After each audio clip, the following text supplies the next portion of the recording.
Hai, Assalamualaikum. Nama saya Dini Rahmawati. Saya dari kelas A program studi PGSD.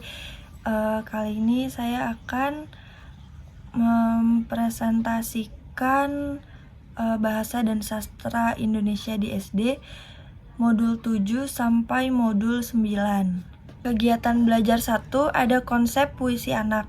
Puisi anak itu apa sih?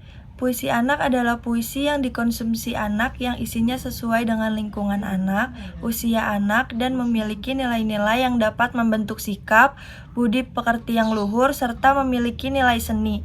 Berfungsi sebagai media anak dalam mengekspresikan apa yang dirasakan anak, menambah wawasan dan pengalaman, serta dikemas dengan kesederhanaan bentuk pemakaian bahasa dan gaya pemakaian secara langsung.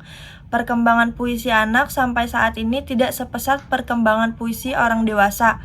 Puisi anak sampai saat ini yang ada adalah puisi berjenis pantun, syair, perpaduan antara pantun dan syair, dan puisi bebasan. Kegiatan belajar 2 ada unsur pembangunan struktur puisi. Ada 2 cara untuk melihat unsur atau struktur pembangunan puisi. Yang pertama, melihat unsur dari sisi fisik puisi yang disebut unsur dalam atau intrinsik, dan melihat dari luar puisi atau ekstrinsik. Kedua, dengan melihat puisi dari kenyataan atau fenomena puisi yang terdiri atas unsur bunyi, unsur arti, dan unsur pengarang.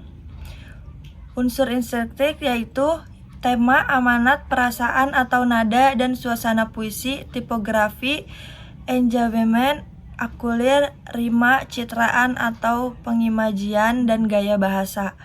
Dan unsur ekstrinsik adalah unsur biografi penyair, unsur kesejahteraan, dan unsur kemasyarakatan. Kedua unsur ini saling terkait baik antar unsur maupun interunsurnya.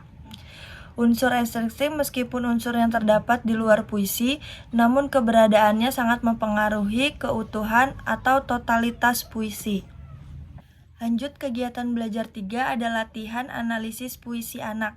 Latihan analisis puisi adalah latihan membedah puisi dengan mencari dan menemukan unsur-unsur pembangun puisi, baik unsur pembangunan dari dalam maupun unsur pembangunan dari luar. Tujuannya agar Anda sebagai guru mampu mengajarkan puisi dengan benar, memiliki tingkat apresiasi yang tinggi, dan menjadi guru sastra yang profesional. Cara yang dilakukan adalah menentukan puisi anak yang akan dianalisis, menentukan unsur-unsur yang terdapat di dalam puisi yang dipilih, disertai dengan bukti-bukti yang mendukung temuan hasil analisis. Lanjut ke modul 8 ada drama anak-anak. Kegiatan belajar 1, konsep drama anak-anak. Dalam pengertian khusus, drama anak-anak adalah proses lakuan anak sebagai tokoh dalam berperan, mencontoh, meniru gerak pembicaraan perseorangan menggunakan secara nyata dari perangkat yang dibayangkan, menggunakan pengalaman pertama yang lalu serta pengetahuan, karakter dan situasi dalam suatu lakuan, dialog, monolog, guna menghindari peristiwa yang rangkaian cerita tertentu. Bentuk drama anak-anak memiliki unsur-unsur drama yang bersistem.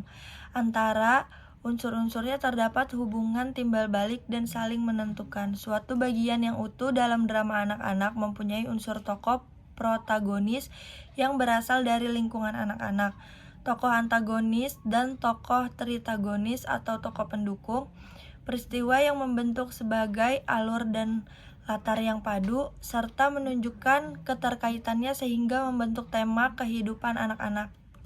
Kegiatan belajar 2 ada unsur pembangunan dan struktur drama anak-anak. Unsur pembangunan drama anak-anak adalah unsur intrinsik dan ekstrinsik. Untuk intrinsik drama anak-anak adalah 1. Tokoh, yaitu pelaku anak-anak dan orang dewasa, atau bisa juga berupa boneka, binatang, tumbuhan, dan benda mati. Ditinjau dari segi jenis tokoh digolongkan menjadi 5, yaitu peranan tokoh, fungsi penampilan tokoh, pengungkapan watak tokoh, pengembangan watak tokoh, dan penokohan. 2. Ada alur. Disebut juga struktur drama yang terdiri dari perkenalan, konflik, antiklimaks, dan penyelesaian. 3. Ada latar, yaitu segala keterangan mengenai waktu, ruang, dan suasana peristiwa dalam teks drama anak-anak. Dan yang keempat ada tema, yaitu pokok pikiran dalam karya sastra drama anak-anak untuk unsur ekstrinsik, yaitu segala aspek kehidupan yang mempengaruhi keberadaan naskah drama anak-anak. Unsur ekstrinsik yang dikaitkan dengan biografi pengarang, aspek psikologi, dan aspek sosiologi. Kegiatan belajar 3 ada latihan analisis drama anak-anak. Nah, langkah pertama kegiatan analisis drama anak-anak dengan menjelajahi dengan membaca dalam hati teks drama anak-anak secara berulang kali. Langkah kedua, kegiatan latihan analisis drama anak-anak dilakukan dengan pendekatan analisis didaksis. Melalui pendekatan ini, Anda dapat menjelaskan jenis tokoh drama, latar, dan tema drama anak-anak. Langkah ketiga, kegiatan latihan analisis drama anak-anak dilakukan dengan pendekatan analisis didaksis. Melalui pendekatan ini, akan mendapatkan amanat dan moral yang ada dalam cerita drama anak-anak tersebut. Modul 9 ada apresiasi karya sastra anak.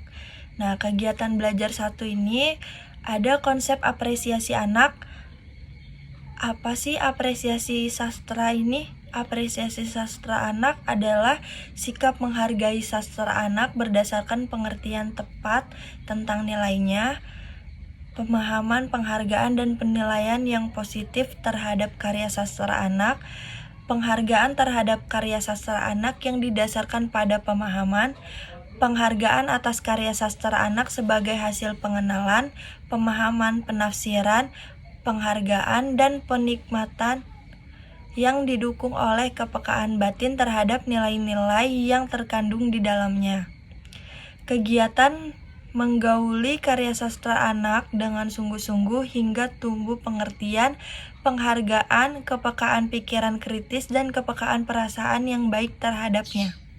Kegiatan belajar 2 ada mengapresiasi karya sastra anak.